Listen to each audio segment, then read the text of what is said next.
Welcome back, everybody, to another post-commentary duel video. I realize it's been a minute since the last one, but I finally had a chance to play in a local tournament and also have the ability to record because there was two tournaments going on that day. A bit of a bigger tournament, higher prize pool earlier, and a standard locals later in the day. I ended up recording the locals later and played in the bit of the bigger tournament prior. Ended up getting top 4 with Earth BA, the deck that I'm piloting right now. On the right, my friend Adam piloting Orcust. We actually got paired up against each other in round 3 of Swiss and decided to bust out the camera gear for a feature match, and that's what we have right here. So normal plays for BA, Sekka's Light of course going through, normaling Skarm, and specialing I believe Alec to go into Cherubini, and then using Cherubini to dump Rhino Warrior to dump Graf, and then Graf will summon Seer, getting the Rhino Warrior out of the deck alongside the Graf just because it'll help get some earth targets in my grave and also fuel my grave to make things like Hydralander live. So on the summon of Seer, it'll trigger the Sea Archiver, and I'll go ahead and summon out the Psychic Tracker while I still can. And I end up milling a Farfa there, which is really unfortunate. So some really bad mills there. Trying to dig for a Block Dragon and just couldn't get to it. Linking off those into a copy of the Nightmare Cerberus to be able to use Dante and Seer to special back Dante and then add Seer to hand to make Beatrice. I also should have prepared better for the Orcust matchup here. I should have placed my Beatrice in a better zone. I perhaps should have put my Cerberus on the far right or the top side of the screen to be able to put my Beatrice essentially where under my Avermax would be right now. So I'm still ending Avermax Beatrice, which is a pretty solid field to end on, ending with a Skarm search for Tour Guide. So feeling pretty good there. He's going to go ahead and start with the Armageddon Knight, which is no surprise. I think he's playing one Armageddon Knight, one Greffer, one Rhoda, and I think he's also playing a Scrap and 2 Mathematician, or a Scrap and a Mathematician. I'm not entirely sure. He couldn't get his hands on extra Scrap Recyclers in time for the tournament, so you have to make do sometimes with what you got. So summoning out the Orcust Nightmare off the Harp Horror, and then going into that Galatea. Galatea is going to immediately go ahead and put back that Nightmare, or the Harp Horror rather, and set the Babel so you can get that established and be able to make plays on my turn. Now, one other thing to take note is that I really don't have any interaction right now because my Farfa has been milled and I had to start my turn with my Alec. So like I don't have much interaction right now. My only interaction is the defensive board I've been able to put up. Beatrice is a bit of a threat, so is Avermax. Really hoping I could dig for a Block Dragon to put up an extra rank 4 possibly on top of it, because there are some times where you can end on the field that I have established here and also have an additional extenders via Block Dragon like Rock Spirit, where you can link those off into something like IP Masquerena, summon something else, and then you have an additional layer of interruption on top of that for going for something like Nightmare Cerberus, or not Cerberus, Nightmare Phoenix, or the Nightmare Unicorn. So he's going to use Danger Jackalope here. I'm going to pick the Harp Horror out of his hand, so we'll get to summon and draw, and then link those off into a copy of Long Girsu. This is what I was talking about when I said I should have better foresight into better placement of my Beatrice. Had I known in advance, like 100% I was going to be playing against Orcust, I mean, just in general, I think it's a rule of thumb. You should just, if you don't know you're playing against, you should just try to play around the Long Girsu. 100%. So had I put my Beatrice underneath where my Avermax would have been, if I would have put my Cerberus on that top right, just across from where his Phantasma is, I would have been able to summon it in that zone. But so used to comboing the way that I did that I didn't even think twice. So another thing I'm thinking about doing with this deck is I want to definitely change some things about the build and the extra and the main, adding Glow Up Bulb and possibly Nat Beast as a way to have a really defensive play going first. Change up my side decking strategy quite a bit, and I did get top 4 with this deck in the tournament. I played pretty well. The matchups were pretty good. I played against a little bit of everything. I ended up getting top 4, which is not too bad for a deck that I just kind of randomly decided I'd take, and we'll see how good we do. So the Long Girsu is going to spin back the Beatrice, or send it rather, and I won't get the effect because it has to be destroyed by battle or card effect. And then Dingirsu is going to come out and go ahead and send away the Avermax. Avermax will have a final say here. If he does get sent to the graveyard by opponent's card effect, I can shuffle one card on his field back into the deck, does not target. So I can get rid of one of his monsters here. I'm like, what's going to be the biggest threat going forward? He has no banished machines, so I don't really care too much about the Long Girsu leaving, and it might actually help me out by way of giving me extra arrows to work with if I so choose to take advantage of that. Phantasme really isn't too big of an issue for me right now since my Farf has been milled, so I go ahead and to get rid of the Dingirsu. We'll go ahead and spin that back to his deck. His extra deck, rather. Now, he does have Gizmek engraved. He said he possibly could have OTK'd me here, but both of us overlooked the fact that since he used Longirsu's effect to send this turn, he shouldn't be able to attack with it. However, he did boost up his Phantasme by 800 by dumping the Gizmek to the grave off Orcust Nightmare. So that will be boosted by 800, so I'll take 32 off of that, I believe. And I won't take any damage from the Longirsu, as it technically should not have been able to attack. In the actual tournament game, it slipped my mind. It slipped his probably as well. I don't know how many times I've attacked with the Longirsu after using its effect. It just requires more testing to sort of eliminate those simple misplays, I guess, at the end of the day. That can make a huge difference in a game if you let it go through, because that extra 2,500 damage could be the difference between you getting an extra turn or not. So keep that in mind. Learn from my and my opponent's mistakes here, everybody. But as you guys saw, I added Tour Guide at the end phase of my last turn, and I'm going to go ahead and go Tour Guide right in Edgem Sabers, go into that second copy of Cherubini that I'm opting to play, which I might cut, but then again, I would be in a really bad position right now if I did not have that card. Granted, I could have added it back off of that Dante, but that allows me to not add back other extenders to my hand. But yeah, so now we're going to go into Cherubini. I'm going to summon out Block Dragon, and as you saw earlier during his turn, since I didn't really have any other defensive threats to send to the grave off of my Beatrice, I just decided to dump the Giant Rex to the graveyard because I knew I could make a follow-up play with it off of this Block Dragon that I got lucky enough to pick up for turn, I believe. So we'll banish that for Block Dragon, and it'll get summoned out by its own effect. If it's banished, it gets special summoned. I might add back in Revival Golem. I definitely want to add in a Glow Up Bulb and try to add in Nat Beast and make some things work there. I'm going to summon Edgem Sabers by stacking card to the top of my deck, and then we're going to go ahead and summon out Sea Archiver, milling 3, and then milling the Seer, which was a pretty good mill here, which I believe I stacked because I added that back off of Dante last turn. That'll summon out another Dante. And here I go into a Link 4, thinking I'm pretty in control of the game right now. The only thing he can summon really is a Gizmek. There's really no other Orcust plays he can make besides that Harp Horror, which is kind of problematic for me at the most right now. Not too big of a deal, but I'm going to be able to use Dante to add back Seer, and I'm going to be able to use Block Dragon to add up to 3 Earth monsters, 3 Rock monsters for my deck, whose total level equal 8, and we're going to add Rock Spirit and Gigantes. And I go ahead and summon the Gigantes by banishing that Psychic Tracker. And I go ahead and overlay into a rank 4. And I go for Tornado Dragon here, just to force out the Babble and try to clear that off the field. So he's going to banish the Harp in response, so he doesn't miss that window to chain, and summon out the Harp Horror, or not the Harp Horror, the Nightmare.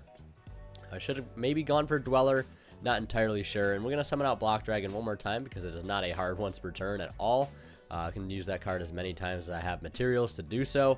Now, the biggest mistake I made here is I should have made Borreload, because I just really have a hard time sometimes calculating whether or not I can really just go for a game.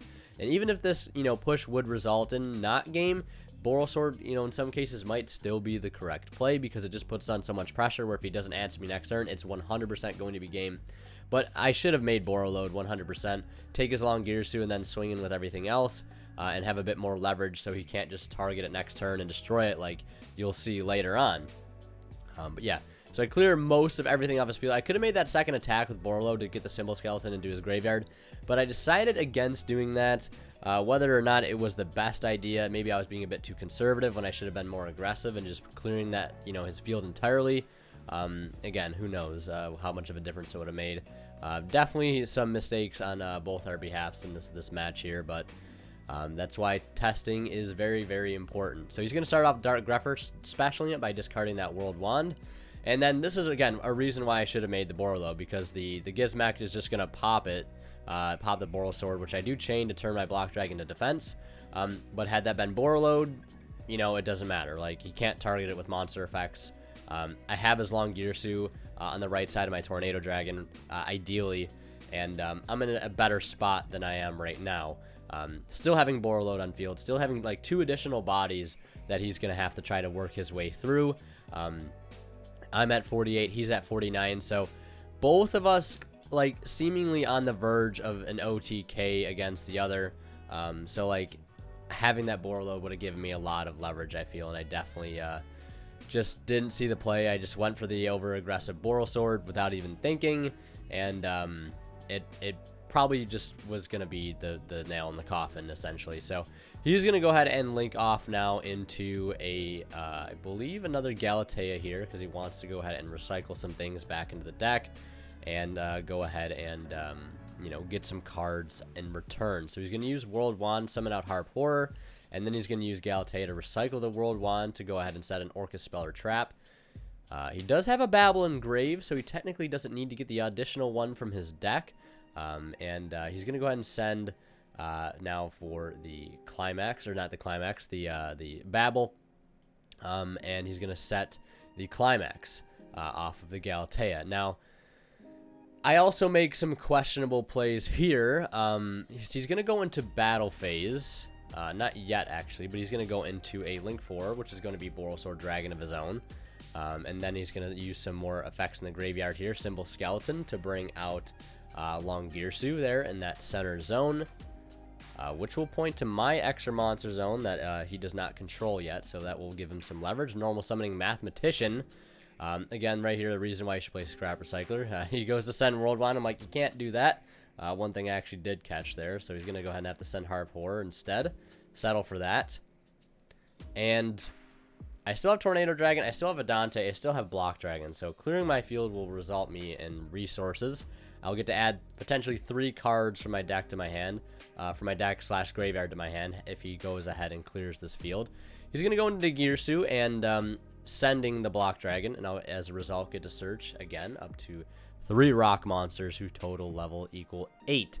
But unfortunately, it won't matter as he has game on board regardless, and we're going to head into game 2 here momentarily as I realize. But I want to mention a quick shout out to our sponsor at Imperium Duelists.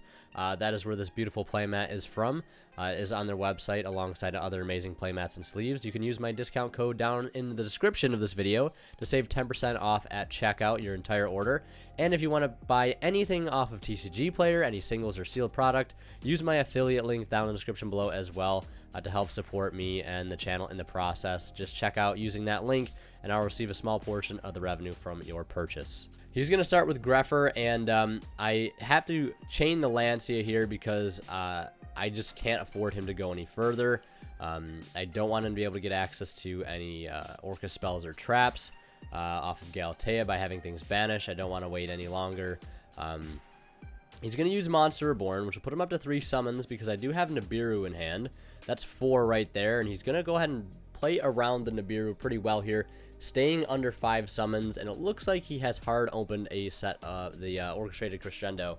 But yeah, with Lancia against Orcust, it really does put you on a clock, because if you do not follow up that next turn with a loaded graveyard that they may or may not have, like you just have to put the pressure on immediately. He has Wand Engrave and I believe Harp Horror, so it's definitely putting the pressure on me right now to be able to act. He does have Phantasme. That'll draw him into 2 new cards. Hopefully none of them are Nibiru. Right now, if playing around Nibiru is very hard with BA, but the thing is, usually, like, every time I got Nibiru'd at this tournament, I think I got Nibiru'd like 3 or 4 times. Every time I got Nibiru'd, I like went plus. Like, I may have lost most of the cards on my field, but everything on my field did something that got sent. My Avermax, my Dante, my Block Dragon. Like, I'd shuffle a card back that they had. I'd add a card back from my graveyard, and I'd add like 1 to 3 things from my deck to my hand off of Block Dragon. That's why every time I was going for a push that I felt I would get Nibiru for, I would just summon out the Block Dragon and be like, if you got Nibiru, you better Nibiru right now or else it's going to be game. And if you do Nibiru, I get cards back in response. So yeah, it was kind of an interesting dichotomy there with how Nibiru played against me this tournament. So Dante's going to mill 3, milling the Rock, Sabers, and a Psychic Wielder. And I'm going to summon out that Orbital Hydralander, finally seeing this card in this matchup. I'm going to go into battle phase and swing over that Phantasme for a whopping 600. Careful how I place my cards here so that Galatea can be destroyed by battle. We'll swing over the Galatea for 7. And Nessie's got too much defense for that Cherubini to get over, even though I think I sent like Rhino Warrior off of it. I could be wrong, but So I'm going to go into end phase here, and I'm going to chain in response to the Nibiru the Hydrolander. Now, I technically didn't have to go into end phase at this point, because he used that at the before my main phase was over. But I don't think it made too big of a difference here. Granted, I could have gone back into main phase 1 to try to make a bit of a play, since we never technically left it. But I just kind of shotgunned it and just went into end phase. You know, I'll get my tour guide search and I'll pass it back to you because I have Nibiru in hand as well.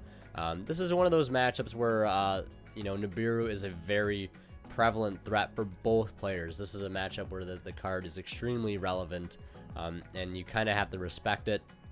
Although both of our decks are decks that if Nibiru don't outright lose, because a lot of our cards are going to be able to be recurred very easily. Same thing with, like, if I Nibiru him while he has Babble up, it's going to be very hard for him to, like, actually, you know, suffer from that, because he can just bring things back with Symbol Skeleton and use a ton of different cards. Like, it just won't make too big of a difference. And if I get Nibiru'd, I get tons of effects in the graveyard. It's just kind of a, you know, an interesting way how this card is going to play out, you know, in this matchup, how effective it will be. But Symbol Skeleton is going to revive the other Galatea. And they'll use the Galatea in the extra monster zone to recycle a banished machine to shuffle that back and set an Orcust Spell Trap. He's going to grab the Babble. So you can see here the side deck super poly. So I sided in Lancias and I think Nibiru, and I think that's all I really sided in. But I do have some experiments I want to do with this BA deck, and I'm really excited to see how the results will yield. And I'll tell you guys what that is in a minute. So he's going into Dingirsu, and he's debating on whether or not he wants to send the token, or if he wants to attach. Now, I'm trying to, like, see if he'll send the token, because I want him to extend more and try to go for a game, if he can, so he can walk into a Nibiru. Now, I know he has a Climax set, because it's been set for a few turns. There really wasn't much reason for him to use it previously. He does want to protect against the Nibiru. He's respecting the card. And if I use the Nibiru, it's going to force out that Climax 100%.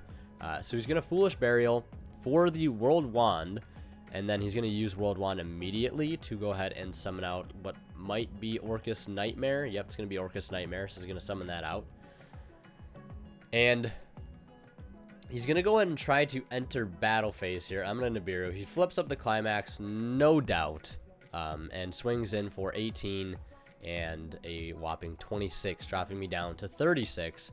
And luckily for me, he can't do anything else there because he was pretty low on resources. The Lancia did slow him down earlier on. Tour Guide is going to resolve. So clutch to be able to search at the end phase. I think I also sided an evenly matched for this game here as well. Never saw the card, which is typical for me, just to never see my side deck cards.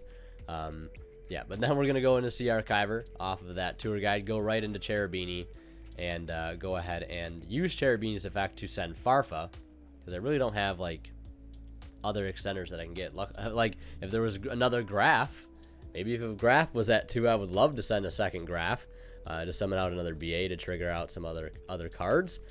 But we're going to use Farfa. I'm going to target the Galatea here because, the fact that it can't be destroyed by battle is kind of relevant, so I want to clear that off the field. We'll use Edgem Sabers to stack a card, and that will trigger the Sea Archiver since I summoned to the zone that Cherubini points to, and then we'll go into Dante. Dante's going to detach and mill 3. We'll mill Alec, Calcab, and Seer. Not going to use Calcab. Alec is going to negate the Dingirsu, and then Seer will summon out the Skarm. We'll summon out Block Dragon now by banishing 3. Trying to make a bit of a push here. Now, again, I could have gone for Borrelsword here as well. I don't believe he has Gizmak in his grave right now 100%, but he does have Babble up, and he does have a Nightmare on his field, which I will have to clear if I want to go for game.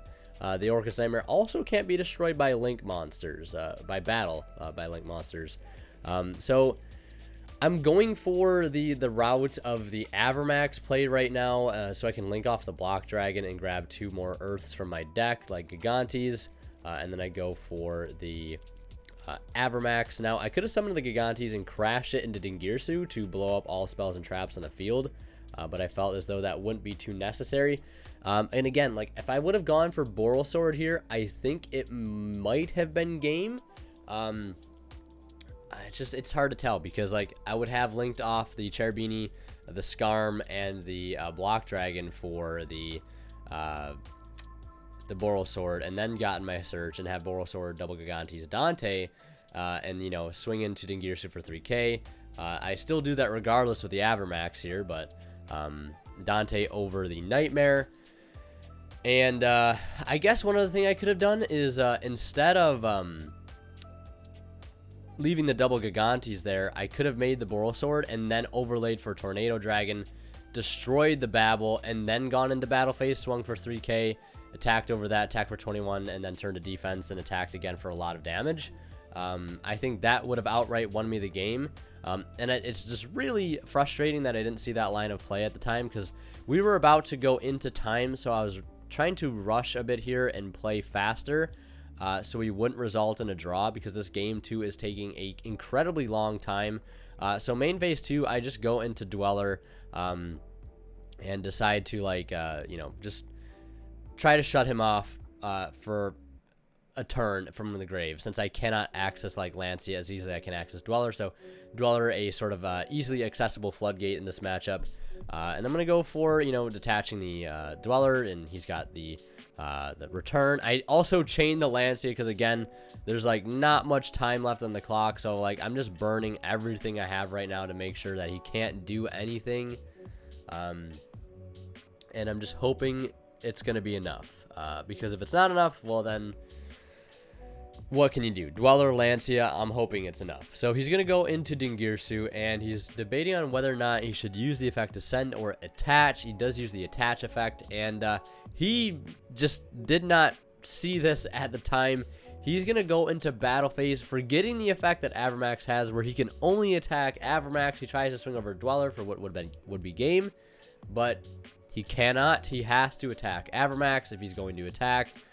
So he goes into main phase 2 for Longirsu, and the writing is on the wall at this point. Time was literally just called right there, immediately, like just a moment after he goes into Longirsu, and it's going to result in a draw. So I don't think I've ever had a draw on the channel before, which is weird. And both of the times, like I don't think I can't remember the last time I filmed a draw in a tournament.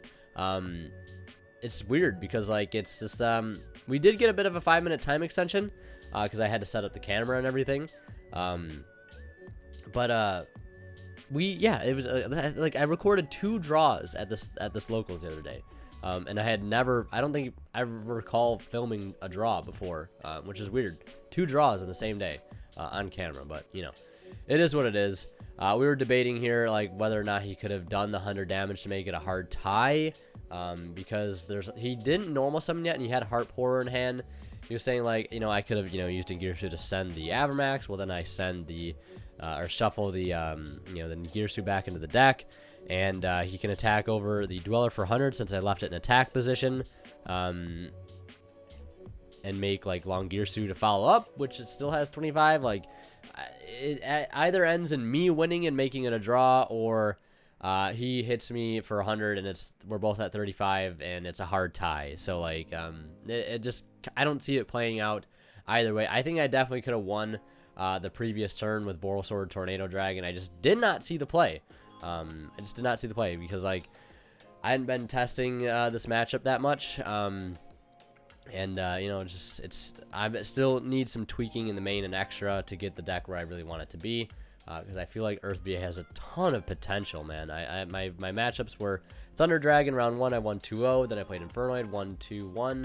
Then I played in this match that was a draw, and then I played Paleo Zoic Frog. I got 2-0'd. Then top 8, I played a Dino deck, won 2-0, and then top 4, I got blown out by Salamangreat because he had Nibiru game 1, Econ to Nibiru, killed me with a token, and then game 2. He had Scythe, so like that's a blowout at that point. What are you gonna do? Hardly winning with the Salamangreat engine and just winning with really powerful cards. But yeah, hope you guys enjoyed. Leave a like if you did. And as always, WinnerKill signing out. We'll see you guys in the next one.